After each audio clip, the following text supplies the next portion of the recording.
Welcome to your Daily Writing Habit, episode number 424.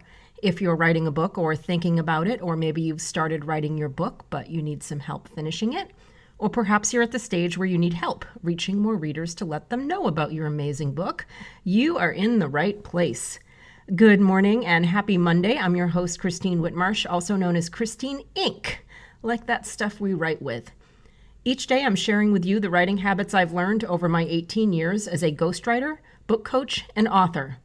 I have found that three things in particular have a huge impact on your success as an author, and they have the ability to turn someone who barely considers themselves to be a writer into a published book author. Those three things are writing fundamentals, productivity, and mindset habits. Here's today's quote. "Hate is too great a burden to bear. It injures the hater more than it injures the hated." Coretta Scott King.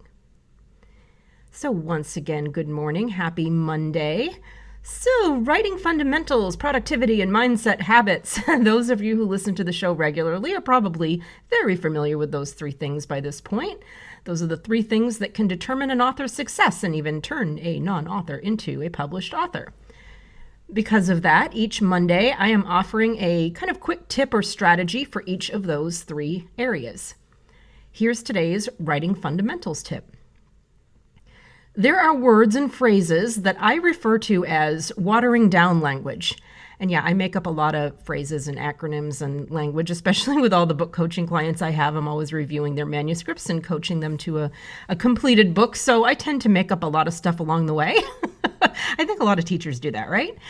My flute teacher did that a lot.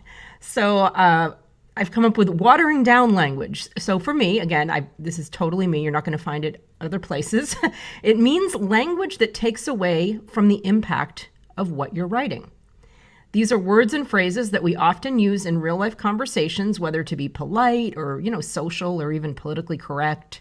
But writing, remember, is an entirely different form of communication than speaking. In other words, we have more leeway with speaking than writing. In writing, when we back off our words, our messages, it lessens the quality of the reading experience. Words like, and phrases like very, or to be honest, or its sister phrase, if I'm being honest, and even cliches like amazing, which might be amazing on social media, but in book writing, where the writing bar is set much higher than, say, Facebook, trust me, we can all do better than amazing. And trust me, see, there's another example of watering down language good for speaking, not so good for writing. To discover other watering down language, do a spot check of your writing. Even read it out loud. I'm always a fan of reading your writing out loud to really see where the problem areas are. See which sentences feel kind of, to you, like they're forgettable. They lack forward momentum or energy. Chances are you will find some watering down language in those sentences. Moving on to today's productivity habit tip. One of my favorite habits building tips from, of course, my favorite habit source, the book Atomic Habits by James Clear, is to consider each time you take an action that you're trying to turn into a habit, consider each time that you do it a vote for that new habit.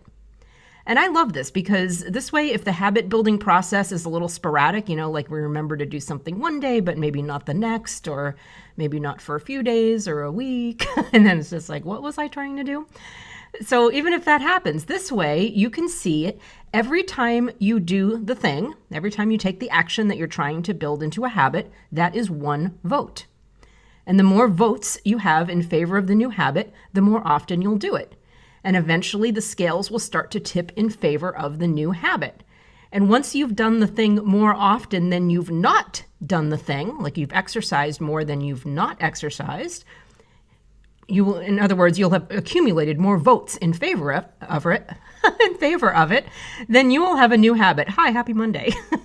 So I hope you got what I meant by that. The more times you do something, the more votes you accumulate, and eventually you'll tip the scales where you'll have done the thing and you'll have more votes in favor of it than not in favor of it. You'll have done the thing more often than you've not done the thing.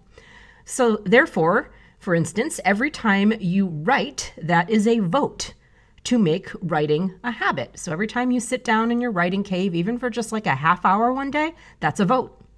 Maybe even a daily habit, depending on how many votes you accumulate in favor of writing versus not writing. What you do is you vote for your future habits through your daily actions.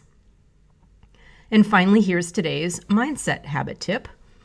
If you're wondering whether it's all worth it, being a writer, being an author, writing a book, try this. Write something, it can even be something brief, from your heart and your soul.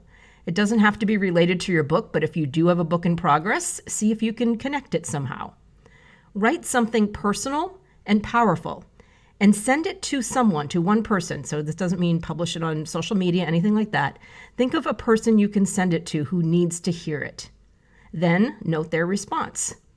Now, you'll probably, at the very least, you'll get something. I mean, you're going to add something positive to their day. The fact that you wrote this little thing just for them, that's an amazing gift. But more than likely, you'll also get a nice little kick of positive reinforcement that you're on the right track. They'll say something good about your writing. Just little reminders along the way, ways for us to remind ourselves that it is worth it to share of ourselves, to be of service to the world as authors. So do it on a regular basis for other people, even before your book is published. Thank you for joining me here, as always, on Your Daily Writing Habit, where I am helping you write and finish writing an awesome book. And I would love to see you in my Inc. Authors group on Facebook, and let us know how we can all support your 2020 writing goals. Inc. Authors on Facebook. Until tomorrow, happy writing.